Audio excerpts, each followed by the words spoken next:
forçaram-na a lavar pratos na gala sem saber que o seu marido milionário era o dono da mansão. Na cozinha do palacete em Lisboa, Helena Pereira esfregava pratos com espuma enquanto no grande salão os convidados riam e brindavam sob os lustres de cristal. Para todos eles, ela não era mais do que uma criada, alguém invisível no meio da elegância. O que nenhum deles suspeitava era que a mulher que tinham diante dos olhos era a esposa do dono da mansão e que naquela mesma noite estava prestes a dar-lhes uma lição que jamais esqueceriam. 2 anos antes, Helena casara-se com Arthur Monteiro, um empresário visionário que erguera um império tecnológico a partir do zero. O mundo conhecia-o como um magnata da inovação, um homem habituado a movimentar milhões em acordos internacionais. Mas para ela era simplesmente Arthur, o homem que ainda a olhava como se ela fosse a coisa mais valiosa da sua vida. Não fora a riqueza que os unira. Helena conhecera-o numa pequena cafetaria em Coimbra, quando ele trabalhava no seu computador portátil como qualquer cliente anônimo. Entre risos e conversas espontâneas, descobriram uma ligação que nada tinha a ver com luxos. Arthur nunca ostentou a sua fortuna, e ela também não a procurava. Mesmo depois de se casarem, Helena preferia manter-se longe dos holofotes. Enquanto Arthur participava em reuniões de negócios ou jantares de beneficência, ela dedicava-se ao refúgio de animais do seu bairro, cuidando de cães e gatos abandonados. Uma vida simples, tranquila e feliz. Mas aquela noite era diferente. Arthur organizara em Lisboa uma gala anual para angariar fundos para hospitais infantis. Preparara o evento com detalhe durante meses e estava entusiasmado com o impacto que teria. O palacete estava cheio de políticos, empresários e socialites de renome, todos desfrutando do luxo de uma noite que, em teoria, se destinava a ajudar. Helena estava intrigada em saber como aquelas pessoas se comportavam quando pensavam que ninguém importante as observava. Essa curiosidade transformou-se num plano audacioso. Iria à gala disfarçada de membro do pessoal de serviço. Queria observar de perto as atitudes. Queria verificar se por detrás de sorrisos educados se escondia soberba ou crueldade.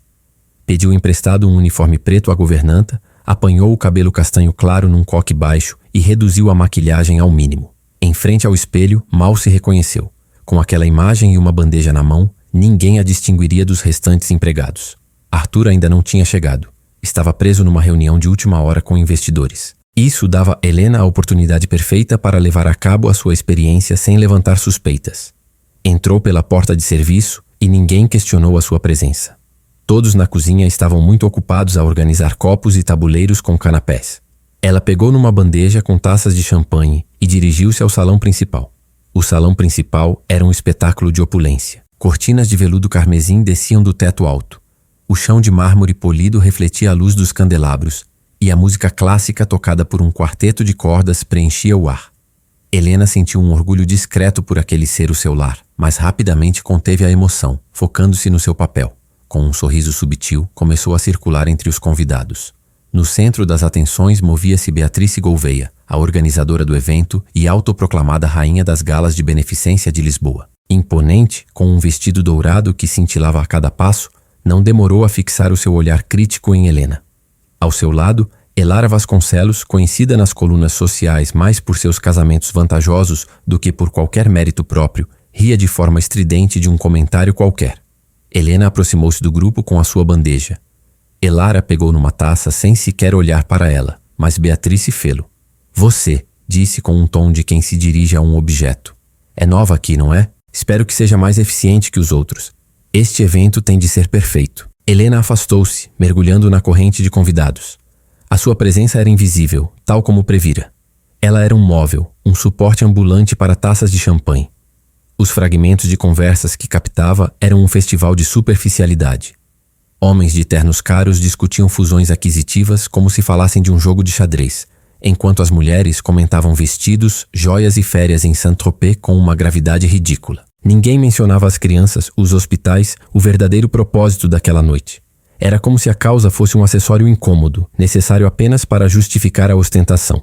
Num canto mais reservado, um grupo de políticos riu alto. Um deles, cujo rosto Helena reconheceu das capas dos jornais, imitava o sotaque de um adversário, provocando gargalhadas nos colegas. O importante é parecer que nos importamos, disse outro, ajustando a gravata. No fim, o que fica são as fotos na primeira página. Helena sentiu um nó de desgosto no estômago. Fora para isto que Arthur trabalhara meses? Para alimentar o ego de pessoas que viam a caridade como uma oportunidade de networking? A sua bandeja esvaziou-se rapidamente. Ao voltar para a cozinha para reabastecer, viu uma cena que a fez parar na soleira da porta. Uma das jovens empregadas, não devendo ter mais de 18 anos, estava encostada à parede, com os olhos marejados de lágrimas, tentando recompor-se. A chefe de sala, uma mulher de expressão severa e rígida, sussurrava-lhe algo com ferocidade. Se não aguenta a pressão, devia ter ficado em casa. Aqui não lugar para fraquejas. O próximo erro e está despedida. Aquela menina, com seu uniforme muito largo, era tratada com menos consideração que os canapés que servia. Ela abriu a boca para intervir, para dizer quem era, para parar aquilo na hora, mas fechou-a novamente. Interromper a máquina hierárquica seria quebrar o seu próprio disfarce e, pior, possivelmente causar mais problemas à rapariga depois da gala. Em vez disso, pegou numa bandeja cheia e aproximou-se. Chefe, disse com a voz mais neutra que conseguiu, preciso de ajuda para levar os canapés de salmão. Eles estão a pedir especificamente. Entrou não com a pompa de um anfitrião, mas com a calma confiança de quem era dono do espaço. Usava um smoking que lhe assentava perfeitamente, e o seu olhar percorreu a sala rapidamente, avaliando, certificando-se de que tudo estava como planeado. O ar à sua volta pareceu mudar. Um respeito genuíno misturava-se com a curiosidade dos outros. Ele cumprimentou um conhecido com um aperto de mão, mas os seus olhos continuaram a vasculhar a multidão. À procura dela. Helena. O coração de Helena acelerou. Ele parecia cansado. A reunião devia tê-lo desgastado, mas ainda assim irradiava uma energia que ela tanto admirava. Viu-o aproximar-se de Beatrice, que imediatamente se transformou. O tom anteriormente arrogante substituído por uma lábia obsequiosa. Arthur ouviu com um sorriso polido, mas distante, e respondeu com brevidade antes de se afastar, continuando a sua busca visual. Helena sentiu-se simultaneamente tocada e envergonhada. Aquele era o seu marido, um homem que genuinamente acreditava no bem que aquela noite poderia fazer, e ela estava ali a espiá-lo, a duvidar do seu mundo. Por um instante questionou a infantilidade do seu plano, mas então o olhar de Arthur passou por cima dela. Literalmente. Os olhos dele percorreram a sua figura de empregada, o uniforme, a bandeja e continuaram, sem registrar a sua identidade. Foi uma sensação visceral e estranhamente dolorosa. Para ele, naquele momento, ela era invisível. Foi então que Beatrice, irritada por ter sido ignorada por Arthur, voltou a reparar nela. Você outra vez? Está aí parada a fazer o quê? Há champanhe a ser servido no terraço. Mexa-se! O comando foi dado em voz alta o suficiente para que alguns convidados próximos virassem a cabeça, incluindo Arthur. Desta vez, o olhar dele deteve-se. Não foi um reconhecimento instantâneo, mas uma hesitação. Uma pausa. Os seus olhos narrowamente focaram no rosto dela, no coque, na expressão que ela não conseguiu disfarçar a tempo. Helena viu os seus olhos a ampliarem-se numa fração de segundo, uma onda de incredulidade e depois de alarme. Ele abriu ligeiramente a boca, mas nenhum som saiu. O mundo ao seu redor pareceu desacelerar. O plano audacioso de Helena estava prestes a colapsar no exato momento em que ela percebeu que a maior surpresa da noite não era a hipocrisia alheia, mas a expressão de total e absoluto espelho no rosto do seu próprio marido. A fúria que ardia nas veias de Helena era um fogo surdo, mas a disciplina de anos como esposa daquele mundo não a abandonou. Ela não baixou os olhos. Em vez disso, endireitou as costas, ajustou o peso da bandeja com uma precisão quase marcial e mirou o empresário de bigode com um olhar tão gelado que o sorriso condescendente dele vacilou por um segundo. Perfeição, senhora. Como desejar, sussurrou Helena para Beatrice, com uma doçura tão ácida que podia corroer o metal. Virou-se para o homem e, com uma lentidão deliberada, pegou numa garrafa de champanhe que um outro empregado segurava próxima. Encheu o copo dele até a borda, uma milimetragem abaixo de transbordar, sem derramar uma única gota. O silêncio ao redor era palpável. O ato, executado com uma autoridade silenciosa que nenhum daqueles subalternos verdadeiros teria, foi profundamente perturbador. Obrigado, disse o homem, a voz ligeiramente áspera desviando o olhar primeiro. Beatrice, no entanto, não foi tão facilmente intimidada. Seu queixo ergueu-se num ângulo ainda mais agudo. Aprenda a ser mais ágil. Agora, desapareça da minha vista. O terraço. Já. Seus dedos fizeram um gesto de enxotar, como se Helena fosse uma mosca irritante. Aliviada por ter uma direção, um objetivo que a afastava daquele círculo de hienas, Helena mergulhou na multidão. Cada passo era um exercício de controlo. Ela via agora os códigos invisíveis que regiam aquele salão, não como participante, mas como intrusa. Via as alianças rápidas nos apertos de mão, as facadas nas costas disfarçadas de elogios, A fome nos olhos dos mais jovens tentando impressionar os mais velhos, o tédio nos olhos dos mais velhos já impressionados demais consigo mesmos. E via Arthur. Sempre Arthur. Ele era um farol de charme e convicção no meio daquele mar de interesses. Movia-se com uma graça natural que ela sempre admirara, parando aqui e ali para um aperto de mão, uma palavra no ouvido, uma gargalhada sincera. Ele acreditava naquilo. Acreditava que aquela performance coletiva, por mais vazia que parecesse, servia a um propósito maior. Angariar fundos, fechar parcerias, fazer o bem através do mecanismo sometime sujo do capital. A pureza da fé dele naquela arena cinzenta doía nela agora. Ela sentia-se simultaneamente tocada pela integridade dele e envergonhada pela sua própria decepção. Questionou por um instante vertiginoso a infantilidade do seu plano. Era justo colocar o amor e a confiança deles à prova num palco tão hostil? Foi então que o universo, com seu senso de humor perverso, respondeu. O olhar de Arthur, em sua varredura constante pelo salão, passou por cima dela. Literalmente. Os olhos dele percorreram a sua figura de empregada. O uniforme engomado, mas anônimo, a bandeja de metal, o coque esticado que puxava a pele do seu rosto. E continuaram, sem registrar a sua identidade. Foi uma sensação visceral, um choque físico que lhe tirou o ar. Para o homem que a amava, que conhecia cada curva do seu sorriso, cada sombra nos seus olhos, ela era naquele momento invisível. Uma peça da mobília humana que compunha o cenário da sua noite de sucesso. A dor foi estranha e aguda, uma pontada de solidão absoluta no meio de centenas de pessoas. E Beatrice, sempre Beatrice, irritada por ter sido ignorada por Arthur após a sua tentativa fracassada de conversa, precisava de um alvo para a sua frustração. O seu olhar mal-humorado caiu novamente sobre Helena, parada, imóvel, ainda a digerir a pequena morte da sua invisibilidade. Você outra vez? Está aí parada a fazer o quê? Há champanhe a ser servido no terraço. Mexa-se! O comando foi dado em voz alta cortante, uma reprimenda projetada para humilhar e demonstrar poder perante a plateia mais próxima. Vários convidados viraram a cabeça, atraídos pelo tom áspero, incluindo Arthur. Desta vez, o olhar dele deteve-se. Não foi um reconhecimento instantâneo, mas uma hesitação. Uma pausa incômoda na sua performance fluida. Os seus olhos, inicialmente distraídos, narrowamente focaram no rosto dela. Eles percorreram a linha do seu queixo, a forma dos seus lábios, o arranjo do cabelo. Um cabelo que ele tantas vezes soltara com suas próprias mãos. Pousaram na expressão que ela não conseguira disfarçar a tempo. Uma mistura crua de dor, raiva e uma vulnerabilidade assustadora. Helena viu a compreensão nascer como um raio lento. Viu os seus olhos ampliarem-se numa fração de segundo, uma onda de incredulidade pura, seguida imediatamente por um alarme profundo. Ele abriu ligeiramente a boca, um movimento mínimo e involuntário, mas nenhum som saiu. O mundo ao seu redor, o burburinho das conversas, a música do piano, tudo pareceu desvanecer-se, reduzido a um zumbido distante. O plano audacioso de Helena estava prestes a colapsar no exato momento em que ela percebeu, com um clarity aterrador, que a maior surpresa da noite não era a hipocrisia alheia, mas a expressão de total e absoluto espanto no rosto do seu próprio marido. O copo de cristal que ele segurava tilintou levemente contra o anel de wedding, um som frágil que ecoou como um sino no súbito silêncio que se instalou entre os dois. A máscara do anfitrião perfeito rachou, revelando por baixo um homem completamente desprevenido, cujos alicerces acabavam de ser abalados por uma verdade disfarçada de empregada. O tilintar do copo de cristal contra o anel de Arthur ecoou nos ouvidos de Helena como um sino fúnebre. Aquele som ínfimo, quase abafado pelo burburinho do salão, demarcou a linha entre o antes e o depois. A máscara de bronze dourado e o vestido de empregada já não a protegiam. Diante daquele olhar, ela estava nua, exposta e terrivelmente visível. O mundo ao redor não desvanecera completamente. Pelo contrário, ele se reorganizara, colocando aqueles dois no centro de um palco invisível. Vários convidados notaram a interrupção brusca no fluxo do anfitrião, o súbito congelamento de seu charme habitual.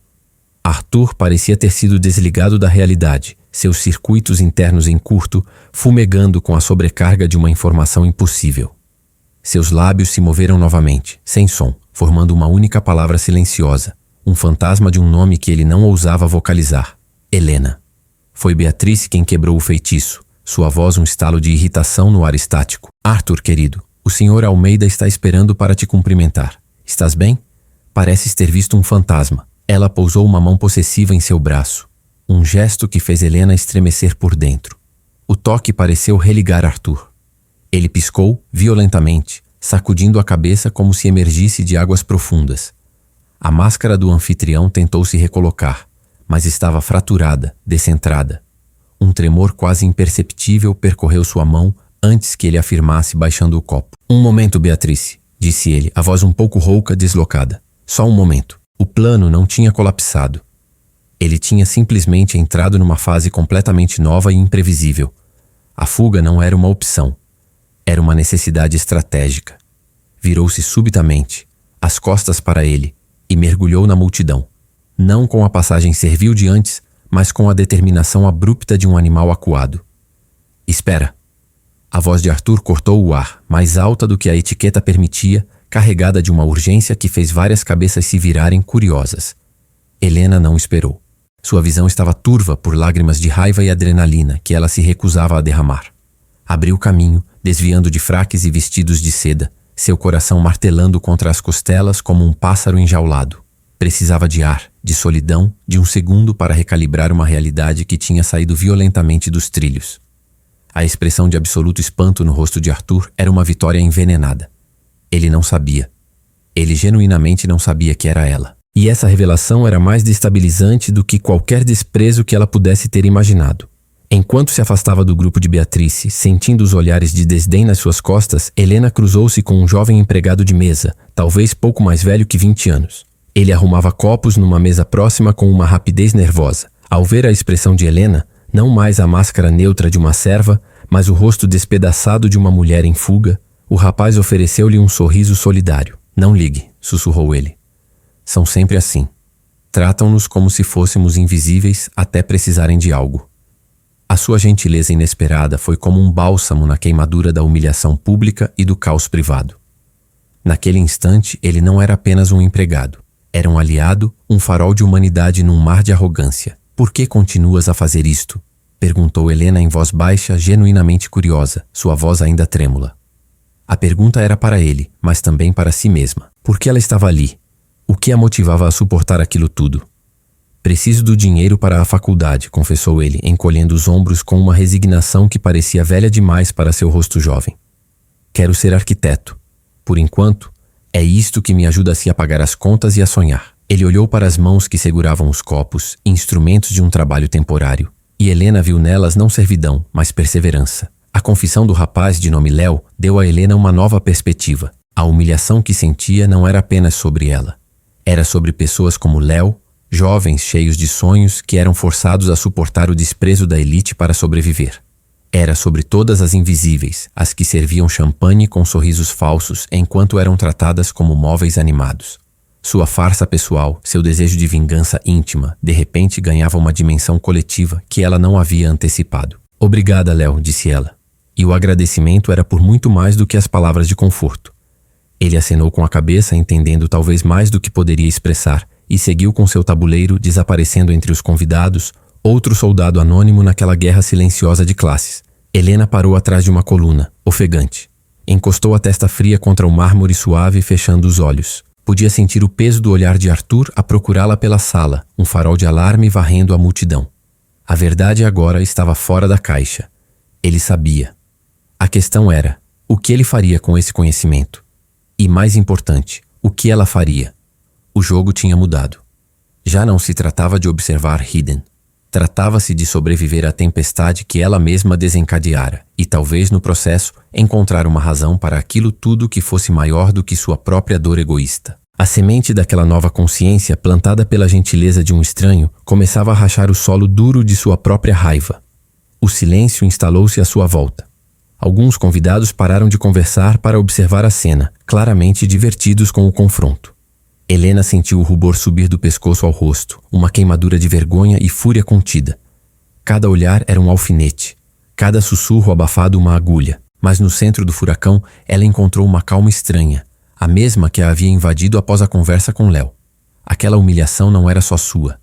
Era um ritual, uma encenação de poder para deleite de uma plateia dourada. "Como desejar, senhora", respondeu Helena, com uma placidez que pareceu irritar ainda mais Beatrice. Fez uma pequena reverência, quase imperceptível, mas o suficiente para ser registrada como um ato de submissão teatral. Virou-se e caminhou em direção à cozinha, sentindo o peso dos olhos de Arthur sobre suas costas. Ele estava do outro lado da sala, imóvel, um copo de uísque na mão, a expressão imperscrutável. Mas ela sabia que ele tinha visto tudo. Aquele era o teste, o movimento seguinte no jogo que ele pensava controlar. A passagem do salão de mármore dourado para a cozinha de aço inoxidável foi como atravessar para um outro mundo. O ar, antes carregado de perfumes caros e conversas sofisticadas, tornou-se pesado, saturado com o cheiro de gorura, vapor e suor. O barulho ensurdecedor de panelas, o jato de água pressurizada e as ordens gritadas substituíram a suave melodia de fundo. Era um universo de funcionalidade crua, escondido atrás das portas de vai-vem. A montanha de louça não era uma hipérbole. Pilhas de pratos finos, ainda manchados de molhos e restos de comida, copos de cristal embaçados de vinho e talheres empilhados de forma precária enchiam as bancadas. Uma mulher de meia-idade, de rosto cansado e avental encharcado, trabalhava com uma velocidade frenética, mergulhando a louça em água fumegante e passando-a para um rapaz novo, que enxaguava e secava com movimentos mecânicos. "Mandei você vir para ficar parada?", gritou um chefe sua touca branca manchada de suor, sem sequer olhar para ela. "Pegue um avental, luvas. A pilha da esquerda é a prioritária." Suas mãos, acostumadas a segurar copos de champanhe com elegância, agora lutavam contra a gorura teimosa e os resíduos de uma festa da qual ela fora abruptamente expulsa. A mulher ao seu lado, de nome Teresa, como ela soube mais tarde, lançou-lhe um olhar de soslaio. "A Beatriz pegou no teu pé, não foi, querida? Não leves a peito. Ela faz isso com todas as novas. É o jeito dela de mostrar quem manda." A raiva inicial começava a ser substituída por um cansaço ósseo.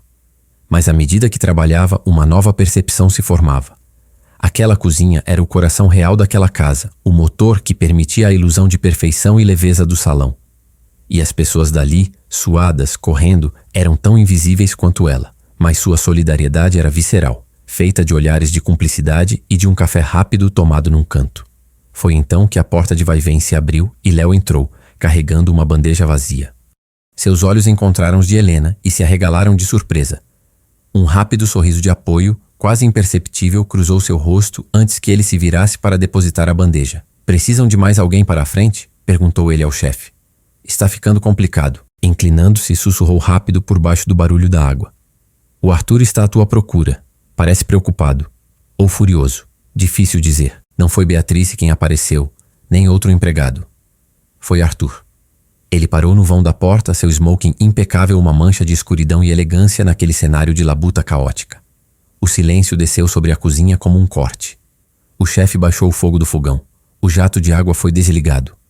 Todos pararam, congelados diante do patrão que nunca descia àquele nível da casa. Seus olhos percorreram a sala até encontrar Helena. Ela estava de costas para a pia, as luvas de borracha pingando água no chão, um prato ainda na mão. Ele não parecia furioso.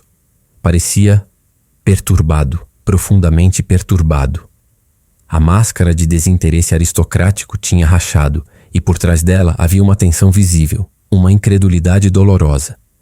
"Você", disse ele, e sua voz, embora calma, cortou o ar barulhento como uma lâmina. "Venha comigo.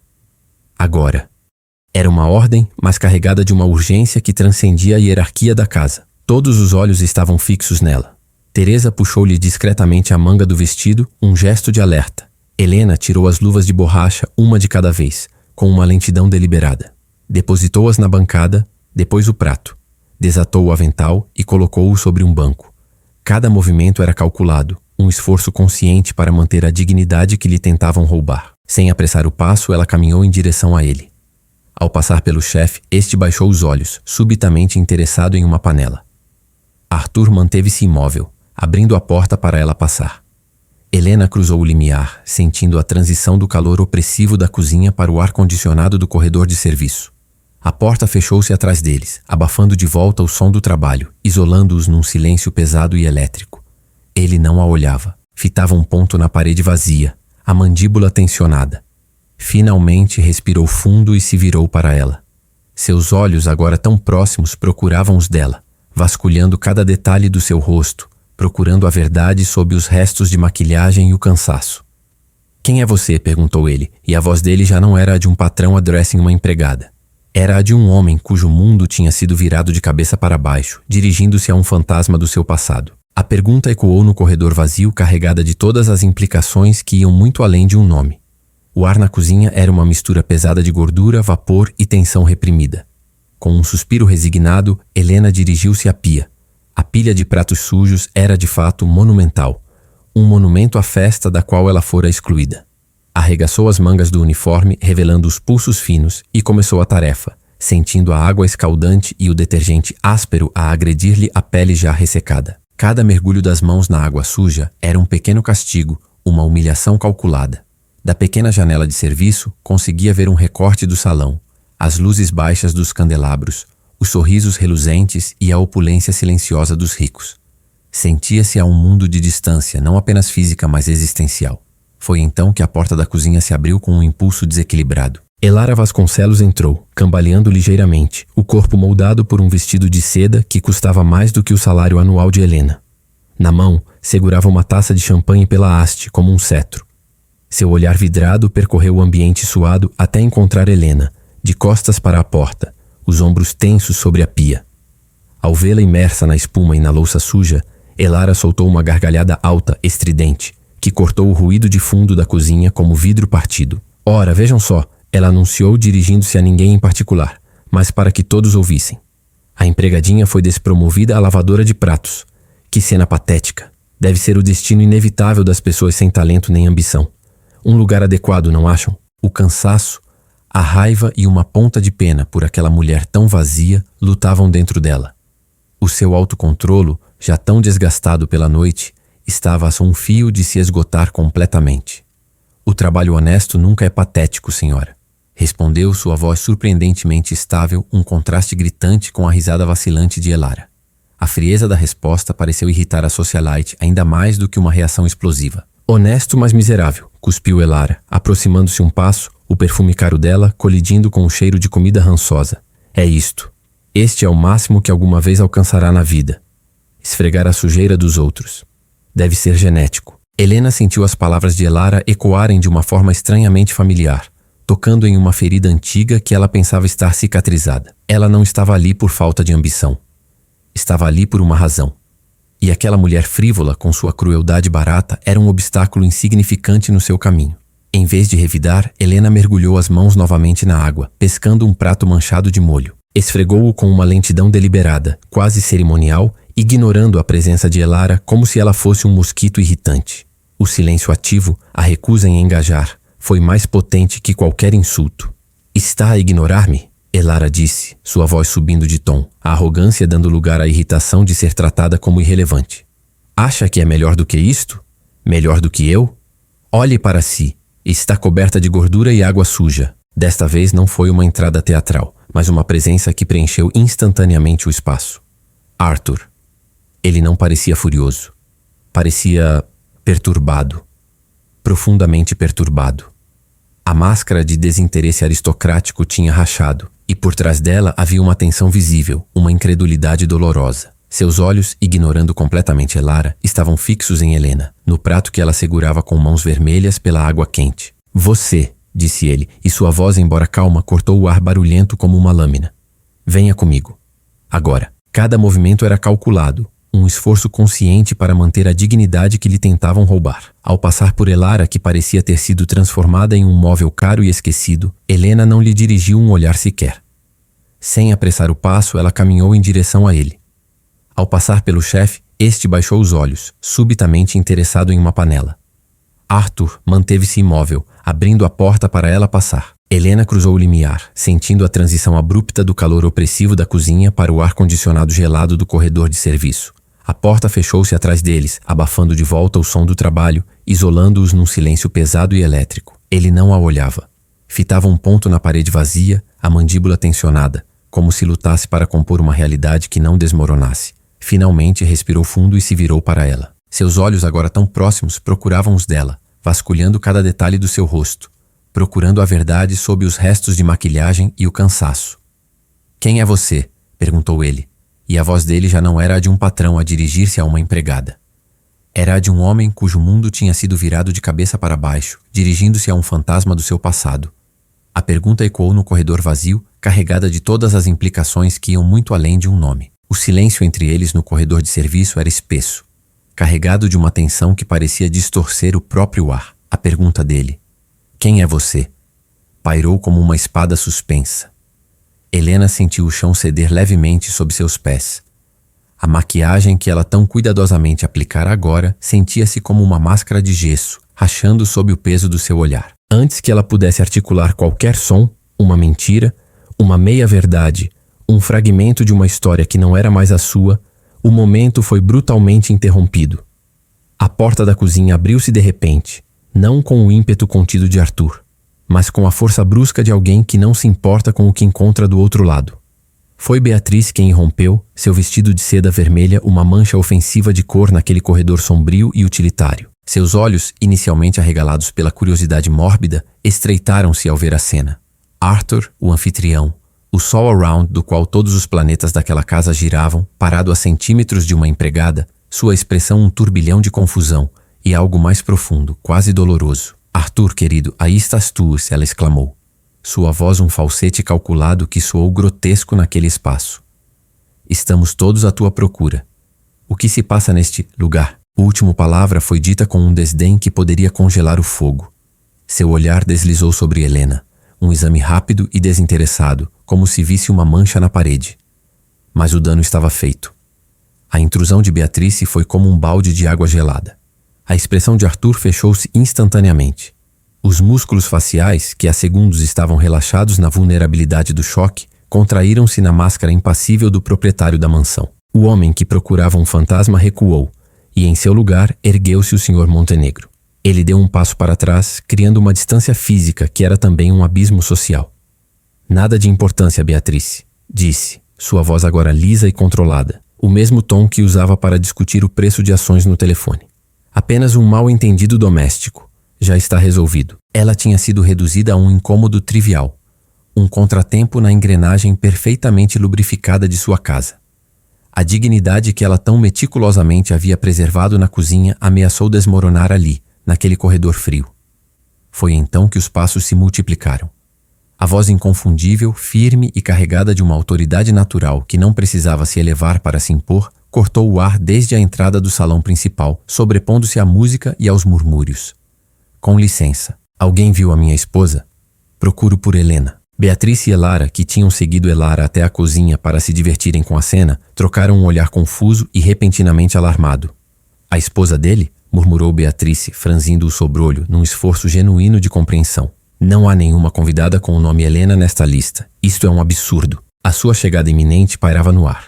Uma tempestade prestes a desabar, prometendo virar aquela noite meticulosamente orquestrada de cabeça para baixo. A curiosidade dos convidados mais próximos também foi despertada pelo tom incomumente preocupado do anfitrião, e um pequeno grupo, movido pelo instinto do drama, começou a deslocar-se em direção à origem da comoção, formando um semicírculo expectante na entrada do salão que dava para os corredores internos. Dentro do corredor de serviço, o mundo havia se dividido.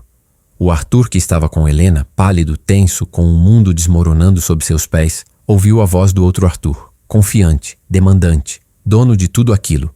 E uma guerra silenciosa travou-se em seus olhos. Ele olhou para Helena e, pela primeira vez, ela viu não questionamento, mas um lampejo de puro pânico. Ele sabia. No fundo, ele já sabia.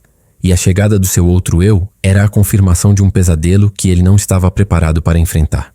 A porta da cozinha estava entreaberta. Ele podia ver as sombras dos convidados, ouvir o sussurro crescente. Ele estava encurralado entre o passado, que respirava diante dele com o rosto sujo de fuligem, e o presente, que avançava com passos firmes e uma pergunta que destruiria tudo. Helena! A voz do outro Arthur ecoou, agora nitidamente no corredor adjacente, a apenas alguns metros de distância.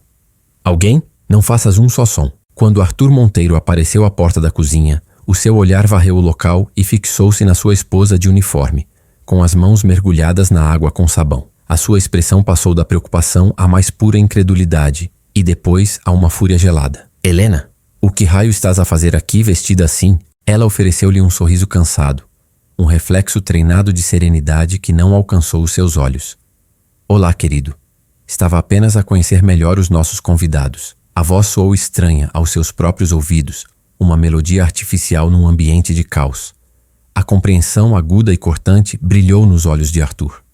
Ele não olhou para ela, mas sim através dela, conectando os pontos com uma velocidade assustadora. O seu olhar pivotou para Beatriz e Elara, que estavam paralisadas perto do balcão central, como duas estátuas de sal. os seus rostos pálidos de choque contrastando com o vermelho intenso dos seus vestidos.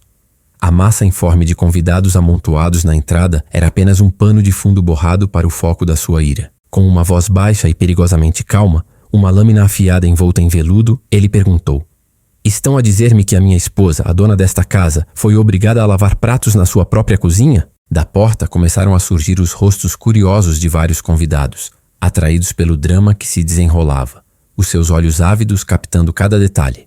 A dona da casa com um avental, as empregadas a tremer, o anfitrião com uma fúria contida que parecia fazer o ar vibrar. Foi então que um movimento subtil, quase imperceptível, chamou a atenção de Helena. Lá atrás, na penumbra do corredor de serviço de onde Arthur tinha emergido, uma sombra destoou. Um vulto que se recuou, deslizando para as profundezas do corredor com uma familiaridade que gelou o seu sangue. Ele estava lá. O outro. Aquele Arthur com o rosto sujo de fuligem e o desespero nos olhos ainda estava escondido, testemunhando tudo. Apercebeu-se de que a sua fuga não tinha sido uma fuga, mas uma troca de celas. Ele estava agora encurralado no armário, e ela, numa jaula de vidro, sob o escrutínio de todos. A verdade explodira, e as suas ondas de choque estavam apenas a começar a espalhar-se pelo salão. Arthur não esperou por uma resposta. A pergunta tinha sido retórica, um estalar do chicote antes do castigo. Ele avançou para o centro da cozinha e o mar de convidados na entrada abriu-se instintivamente para lhe dar passagem. A sua autoridade era um campo de força tangível. "Beatrice", disse ele, e o nome soou como uma sentença. A mulher estremeceu visivelmente. Explica-me como é que a senhora Monteiro veio parar a esta situação." Pareceu-me uma forma genuína de entender a logística de uma noite como esta, de apreciar o trabalho que fazem. Mentir tinha um sabor metálico na sua boca, mas a mentira era um muro necessário a erguer entre a multidão e o segredo monstruoso que se escondia naquele corredor. Arthur estudou-a e ela viu o cálculo por detrás da sua fúria. Ele não acreditava nela, nem por um segundo, mas a explicação era socialmente plausível. Um porto seguro para onde podiam navegar e abafar o escândalo. Era a saída que a sua racionalidade exigia, mesmo que a sua intuição gritasse o contrário. "Isto é incomum, Helena, para não dizer totalmente inapropriado", declarou ele, a voz ainda fria, mas já sem a lâmina inicial. Era agora o tom de um homem profundamente desapontado, o que, numa sala daquelas, era muitas vezes pior do que a raiva. "Vai lá acima e muda-te, imediatamente." Helena assentiu, sentindo o peso do alívio e da nova ansiedade. Ao mover-se, os seus olhos fugiram involuntariamente na direção do corredor escuro, e por uma fração de segundo, na escuridão entre duas portas, julgou ver um brilho. O brilho pálido de um olho a observar. O seu passo vacilou. Arthur segurou-lhe o braço firmemente, não com violência, mas com posse. "Agora, Helena", sussurrou ele só para ela ouvir, e naquele sussurro havia um universo de perguntas não feitas e de suspeitas adiadas. Ela caminhou em direção à porta, e a multidão abriu-lhe novamente passagem, os seus rostos uma mistura de perplexidade e excitação contida.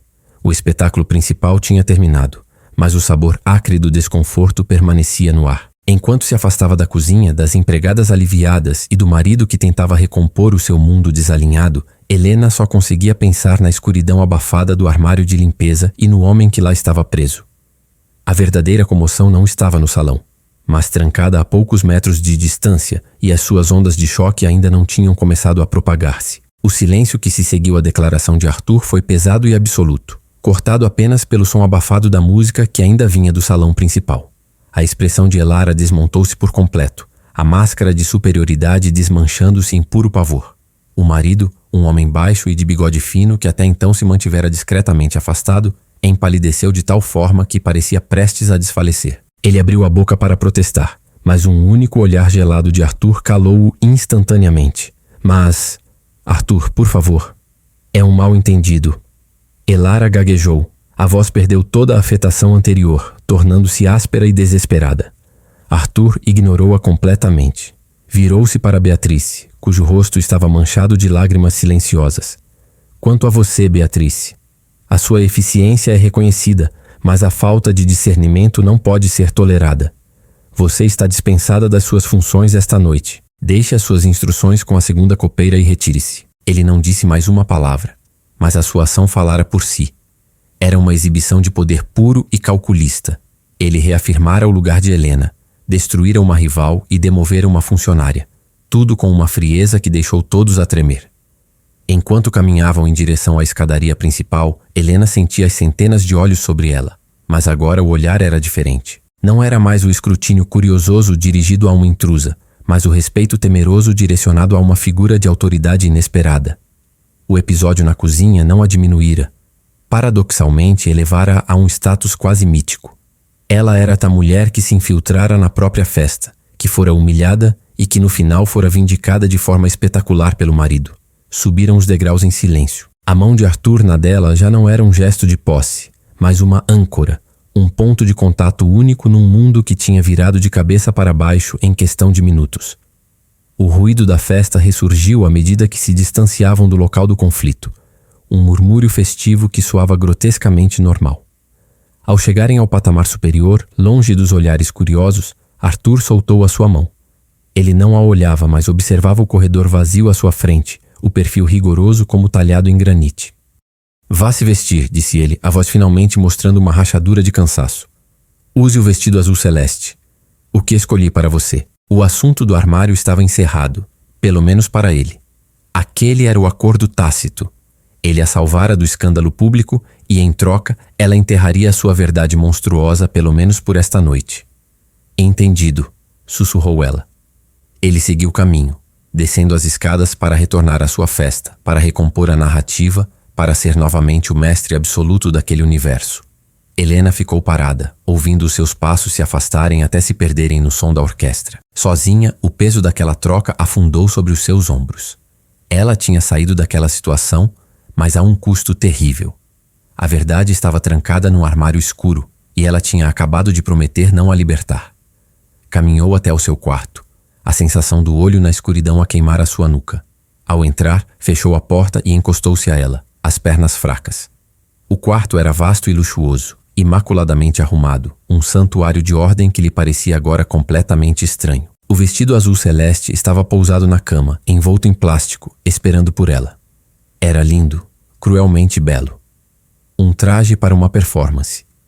Enquanto se despia da roupa de empregada, cada peça de tecido barato que caía no chão parecia livrá-la de uma pele falsa, mas revelava outra por baixo. Vestir o crepe de seda foi um processo lento e mecânico. O tecido era fresco e suave contra a sua pele, um contraste gritante com a aspereza do algodão que vestira antes. Ela se olhou no espelho grande. A mulher que a fitava era elegante, distante, a anfitriã perfeita. Nada na sua aparência calma sugeria o turbilhão interno, o segredo sujo que sujara as paredes da sua casa. Os pensamentos voltaram-se inexoravelmente para o homem no armário. Estaria ele ainda vivo? Conseguia ouvir a música? O que ele sabia? Quem era? A necessidade de contar a alguém, de partilhar o fardo daquela verdade, era quase física. Mas quem? Arthur tinha se revelado não um aliado, mas um estratega. Ele não queria a verdade. Queria a normalidade. Terminada a transformação, Helena deu uma última olhada ao espelho. A anfitriã estava pronta. Abriu a porta do quarto, preparada para descer e representar o seu papel com uma convicção que não sentia. Mas ao fechar a porta atrás de si, um som a fez parar. Não era a música. Era um som abafado, metálico e distante. Um clang surdo, como se alguém noutra divisão tivesse batido com força num cano de aquecimento. Ou como se um corpo, preso e desesperado, se tivesse atirado contra a porta de um armário de limpeza. O som não se repetiu. Helena ficou imóvel no corredor, o coração a bater loucamente no peito. O choque da verdade não estava contido. Ele estava a propagar-se, a bater nas paredes, a insistir para ser ouvido. E ela era a única que sabia o que aquilo significava. A performance teria de esperar. A verdade ela percebeu com um frio na espinha. Recusava-se a ficar trancada. O pânico instalou-se denso e eletrizante. A declaração de Arthur sobre o acordo de negócios teve um efeito dominó imediato. Outros empresários que, momentos antes, tinham tratado Helena com indiferença ou desdém dissimulado, começaram a parecer visivelmente nervosos, ajustando as gravatas, os dedos tamborilando contra as taças de champanhe. O cálculo era visível em seus olhos. De que lado o poder estava agora? Helena, respirando fundo, sentiu a voz voltar ao seu comando, não como um frágil fio, mas como uma lâmina afiada. Esta noite, começou ela, E o silêncio que se seguiu foi mais profundo do que qualquer música. Eu quis ver o que se esconde por trás das máscaras sociais que todos nós, eu incluída, usamos com tanta maestria. E o que vi foi decepcionante. Vi a pequenez disfarçada de grandeza. O seu olhar, frio e preciso, varreu a sala, encontrando o de cada um dos que haviam murmurado contra ela. Até que parou no de Léo, o jovem empregado, que a observava não mais com pena, mas com uma admiração intensa e silenciosa. Naquele instante, ele era seu único elo com o mundo exterior àquela farsa. Foi então que uma voz idosa, carregada de uma autoridade que só a idade genuinamente respeitável confere, ergueu-se da multidão. Era Dona Isaura, uma senhora octogenária da alta sociedade, conhecida não pela fortuna, mas por uma vida dedicada à filantropia genuína, um nome acima de qualquer suspeita ou modismo. Apoiando-se levemente numa bengala de ébano, ela falou, e cada palavra ecoou como um veredito final. A senhora Monteiro tem toda a razão. Sua voz era clara, cortando o ar pesado. Fui criada não por uma baronesa, mas por uma mulher forte que limpava casas alheias de sol a sol, para nos sustentar a mim e aos meus irmãos. E digo a todos vocês, ela foi a pessoa mais digna, honrada e cheia de grandeza que tive a honra de conhecer. A hipocrisia que respiro nesta sala esta noite é de facto vergonhosa. Onde antes havia nervosismo, agora brotava um constrangimento visceral. Vários convidados, começando pelos mais jovens e impressionáveis, começaram a murmurar pedidos de desculpa, direcionados não a Arthur, mas a Helena. Eles se aproximavam com os olhos baixos, palavras envergonhadas saindo em sussurros. Helena, lamento muito. Não era a minha intenção. Foi um comentário infeliz. Ela aceitava as desculpas com um aceno de cabeça breve, quase imperceptível, mas sua mente estava longe dali. Cada pedido de desculpa soava como um ruído distante, abafado pelo clang metálico que ainda ecoava nos seus ouvidos. Aquele som abafado, aquele grito mudo de metal, era a verdadeira partitura daquela noite. Enquanto o magnata do petróleo lhe beijava a mão, pedindo desculpas por sua esposa, Helena só conseguia pensar na umidade possível no armário de limpeza, na textura áspera da fita adesiva sobre a boca de um homem. Seu olhar procurou Arthur no salão. Ele estava perto da lareira, conversando com um pequeno grupo que o ouvia com atenção renovada. Ele sorria, um sorriso de satisfação contida. O estratega tinha visto o jogo virar a seu favor. A crise fora contida, a imagem da família Monteiro estava a ser restaurada, talvez até fortalecida pelo suposto caráter de Helena. Ele captou o olhar dela e inclinou a cabeça num quase imperceptível sinal de aprovação. Era isso que ele queria. Normalidade. A aceitação comprada à custa de um segredo podre trancado a 7 chaves. Mas o segredo recusava-se a ficar trancado. O som provara isso, e a performance, ela sabia, não poderia esperar muito mais. A verdade era um animal ferido e encurralado, e animais feridos fazem barulho. Eles lutam até o fim. Foi Léo quem se aproximou dela carregando uma bandeja com champanhe. Ao oferecer-lhe uma taça, seus dedos roçaram os dela por um segundo a mais do que o necessário. Ele não disse desculpe ou parabéns. Em vez disso, baixou a voz para um sussurro que só ela pôde ouvir, disfarçado pelo tilintar dos copos e pelo burburinho reconquistado. O encanador veio mais cedo hoje, senhora, murmurou ele, os olhos fixos na bandeja. Precisava de aceder à canalização atrás da parede do armário de limpeza. Disse que ouviu um barulho estranho vindo de lá, como se algo tivesse batido no cano. Perguntou se tínhamos ratos. Fora real. E fora ouvido. Ela fitou Léo, procurando qualquer traço de acusação ou curiosidade mórbida no seu rosto. Mas só viu a seriedade tranquila de quem entregava uma informação crucial. Ele era apenas um elo na corrente, mas um elo que, sem saber, segurava a ponta do fio que poderia desfazer tudo. Obrigada, Léo, ela disse, a voz estranhamente calma. Diga-lhe que sim, que temos tido problemas com ratos. Ratos grandes. Helena ficou parada, a taça de champanhe imóvel na sua mão. As desculpas continuavam a chegar, os sorrisos a serem trocados, a música a tocar. A performance estava de volta. Mas o cenário tinha rachado. A plateia não sabia, mas nos bastidores a peça tinha descarrilado por completo. A anfitriã perfeita sorriu para um casal que se aproximava, um sorriso que não alcançou seus olhos. Eles elogiaram sua coragem, sua honestidade. Ela agradeceu, cada palavra um prego no caixão da sua própria sanidade. O homem no armário estava vivo. E o mundo, lentamente, começava a bater à sua porta. Nos dias que se seguiram, as consequências foram devastadoras para Beatrice e Elara. A reputação de Beatrice como a melhor organizadora de eventos de Lisboa foi destruída. Clientes cancelaram contratos em massa e o seu nome tornou-se sinônimo de arrogância e incompetência. A sua empresa, outrora próspera, definhou da noite para o dia, transformando-se num estudo de caso sobre como a arrogância pode corroer até os alicerces mais sólidos. Elara tornou-se uma pária social. A perda do contrato com as empresas Monteiro foi um golpe financeiro significativo para o seu marido, e os jornais de sociedade deleitaram-se com a sua queda, publicando todos os detalhes humilhantes da noite. As mesmas colunas sociais que outrora anunciavam as suas festas agora narravam a sua exclusão, com fotografias que a mostravam sozinha em cafés, evitada por antigas amigas. A história da Gala da Vergonha espalhou-se rapidamente, tornando-se uma lição sobre orgulho e preconceito na era digital. Memes circulavam com a foto de Beatrice, pálida e desesperada no palco, e áudios da discussão viralizaram, dissecados em podcasts de fofoca. Helena, no entanto, não sentia prazer na desgraça delas. O seu objetivo nunca fora a vingança, mas sim a reflexão. Ela esperava que a lição tivesse sido aprendida, não apenas por aquelas duas mulheres, mas por todos os presentes. Mas enquanto o turbilhão social girava em torno da queda das suas antagonistas, um silêncio muito mais profundo e ameaçador ecoava dentro de si. A revelação de Léo sobre o encanador atuava como um ruído de fundo constante, um zumbido de ansiedade que distorcia toda a realidade à sua volta. Cada carro que diminuía a velocidade à frente da sua casa era uma inspeção não autorizada. Cada toque de campainha era a polícia. Cada barulho vindo da rua, o latido de um cão, o ronco de um motor, era um sinal de que o mundo exterior estava de fato a fechar o cerco.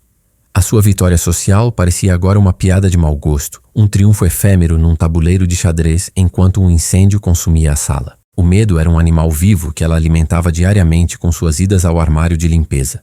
A rotina tornara-se um ritual macabro. De manhã e à noite, ela abria a porta com a chave que nunca mais deixou o bolso do seu hobby. Levava água e pão seco. A primeira vez que o fizera, as mãos tremiam tanto que a água entornara. O homem, cujo nome ela se recusava a pensar, fitava-a com um ódio que era quase físico. Os seus olhos, acima da mordaça, prometiam uma retribuição que Helena sentia nos ossos. "Beba", ela dizia, a voz um fio de tensão. Ele obedecia, engolindo a água com avidez, mas o ódio nunca se dissipava. Era um pacto silencioso e doentio. Ele precisava dela para sobreviver. Ela precisava dele para... Bem, ela já não sabia ao certo. Para quê? Para manter o seu mundo intacto? Era tarde demais para isso. O mundo já tinha rachado. Uma tarde, ao entrar no armário, encontrou-o diferente. Ele tinha conseguido arrastar-se alguns centímetros para o lado, perto de uma prateleira baixa onde ela guardava ferramentas básicas e uma caixa de parafusos soltos. Nada estava fora do lugar, mas a poeira no chão fora perturbada de forma diferente. O seu coração disparou. Ele estava a tentar alcançar algo. Estava a planear algo. O pânico, agudo e metálico, subiu-lhe pela garganta. Sem pensar, pegou no rolo de fita adesiva extra que estava na prateleira e, com uma força que não sabia ter, prendeu os seus tornozelos a um pesado suporte de ferro fixado na parede, usado para escadas. Ele lutou, um murmúrio abafado e furioso a sair por debaixo da mordaça. Ela ignorou, os seus dedos trabalhando rápido e com uma frieza que a assustou. Quando terminou, ficou de pé, ofegante, a olhar para a sua obra. Já não era apenas uma prisioneira do seu segredo. Era a sua carcereira ativa. A linha que separava a mulher que cometera um ato desesperado da mulher que perpetuava um crime calculista tinha sido oficialmente cruzada. A sua sanidade, ela percebeu, não estava a rachar. Estava a ser meticulosamente desmontada e remontada numa forma nova e monstruosa, capaz de coisas que a Helena de um mês atrás nunca poderia imaginar. Saiu do armário, trancou a porta e encostou-se a ela, a escutar o silêncio da casa. A sua respiração aos poucos normalizou-se. Lá fora, o sol punha-se, pintando a sala de living room com tons dourados. Tudo parecia tão normal, tão sereno. Era essa a mais cruel das ironias. A perfeição que ela tanto lutara para manter agora era a cortina por trás da qual se escondia a sua própria ruína. A plateia continuava a aplaudir, ignorante de que a protagonista já não estava no palco, mas sim nos bastidores, suja das trevas que ela própria criara. A reflexão que ela tanto desejara para os outros tinha chegado até ela, mas não como um farol de lucidez, e sim como um espelho quebrado, refletindo inúmeras imagens distorcidas de quem ela se tinha tornado. Longe do caos mediático, Helena e Arthur encontraram paz na sua rotina. Uma manhã, enquanto tomavam café na varanda com vista para o jardim, Arthur mostrou-lhe uma carta. Era do jovem Léo. A caligrafia era cuidadosa, quase formal, mas a emoção transbordava em cada linha. Ele contava que, inspirado pela coragem de Helena, tinha conseguido uma bolsa de estudo integral de um dos convidados arrependidos daquela noite. O homem, um importante industrial, ficara tão perturbado com o próprio comportamento que decidiu investir no futuro daquele que havia ajudado a humilhar. A sua atitude não só expôs a crueldade, como também inspirou a bondade. Leu Arthur, orgulhoso, os olhos marejados. Ele diz que vai estudar engenharia, que vai fazer por onde. Mas para ela, a vitória tinha um gosto amargo de ferro e medo. A noite dolorosa tinha valido a pena por Léo, mas também a tinha condenado a uma existência dupla e sombria. É maravilhoso, ela disse, e a sua voz soou suave e convincente, um instrumento bem afinado depois de tantos anos a representar. Estou tão feliz por ele. Mudaste uma vida. As manhãs de café, os jantares tranquilos, os serões a lerem em silêncio na sala de estar. Mas cada momento de normalidade era uma camada de tinta sobre uma ferida podre. Ela aprendera os rituais da sua nova vida. As visitas furtivas ao armário, sempre à mesma hora, quando Arthur saía para o seu longo passeio matinal ou à noite, quando ele mergulhava num sono profundo. Aprendera a preparar comida líquida, a lidar com os dejetos com uma frieza clínica que a assustava. Tornara-se eficiente, metódica. Uma carcereira atenta. Certa tarde, enquanto Arthur assistia a um jornal na televisão, uma repórter mencionou o nome de um empresário desaparecido. Eduardo Tavares. A notícia era breve, um mistério de pouca importância perante o turbilhão de escândalos do mundo. Dizia que ele tinha partido numa viagem de negócios não autorizada e não dera mais notícias. A família suspeitava de um sequestro para extorsão, mas não havia pedido de resgate. O coração de Helena gelou. O nome ecoou na sala como um tiro abafado. Ela não se moveu, os olhos fixos na agulha que tricotava, cada ponto um ato de pura concentração para manter as mãos steady. Era a primeira vez que o mundo exterior se aproximava do seu segredo, mesmo que de forma oblíqua e ignorante. O monstro que ela criara existia oficialmente na narrativa pública. Era um desaparecido. Um caso de polícia em potencial. Arthur mudou de canal, aborrecido. O mundo está louco. Gente que some, gente que aparece. Que história mais triste. O murmúrio abafado começou. Um som de protesto impotente por debaixo da mordaça. Helena ignorou-o, como sempre. Colocou a tigela com a papa nutritiva no chão e aproximou-a dele com o pé. O seu olhar, no entanto, não era o mesmo de antes.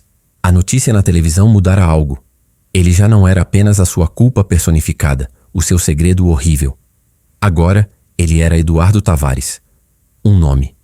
Um homem com uma vida lá fora, com pessoas que o procuravam. A sua existência abstracta ganhara contornos concretos e perigosos. Ele percebeu a hesitação nela. Os seus olhos estreitaram-se e o murmúrio ganhou um novo tom, não de fúria, mas de algo que parecia quase um desafio. Era como se, através daquele breve momento de fraqueza, ele sentisse que a balança de poder, sempre tão desequilibrada, poderia ter um fio de areia a tremer. Helena recuou um passo, depois outro. A frieza clínica que a protegia rachou por um segundo e o pânico metálico ameaçou subir-lhe pela garganta mais uma vez. Ela respirou fundo, forçando a nova versão de si mesma a reassumir o controle. A mulher capaz de coisas inimagináveis. Saiu do armário, trancou a porta e encostou-se a ela, não para escutar o silêncio, mas para conter o tremor que lhe percorria o corpo. A lição que ecoava para além das paredes do palacete era de redenção e dignidade. Mas dentro daquelas paredes a lição era outra, muito mais sombria e privada. A de que um ato monstruoso, uma vez cometido, exige uma infinidade de outros atos monstruosos para ser mantido. E ela estava preparada para cometê-los. A plateia continuava a te aplaudir, mas a protagonista nos bastidores sabia que a cortina de perfeição poderia cair a qualquer momento, revelando não uma heroína, mas algo que ela própria ainda se recusava a nomear.